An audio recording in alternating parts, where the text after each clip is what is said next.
J with the tricks! Advantage Oh, dito sa Isa na namang Renny J play! The Renny J Show! My name is Renny J. Ang role ko po sa team is roamer.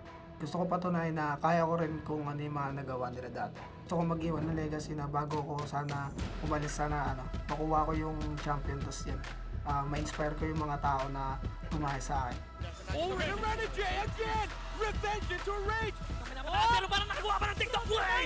Si Hitman! Sa mga haters na nagsasabi na hindi ko na kaya. Okay lang naman kasi basta ma-motivate niya ako pagka sinasabi nila yun eh. Kung sakaling mag-champion ako, di ba, mas maganda sa image na ganun yung tingin nila sa akin, pero kaya ko pala. Sobrang gumito daw ngayon, tsaka gusto ko talagang manalo at gusto ko talaga ipakita sa lahat na deserve ko din yung mga nakamit ng iba.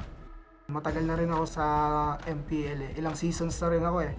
Mga 7 seasons na rin ako. Kung di ko gusto mag-champion, siguro wala na ako dito kasi yun nga. Dahil meron naman na ako pera, pero wala akong pakialam doon kasi yun nga yung gusto ko eh. Mag-champion kasi kahit magkano pera hindi makikita yung isang pag nag-champion ka.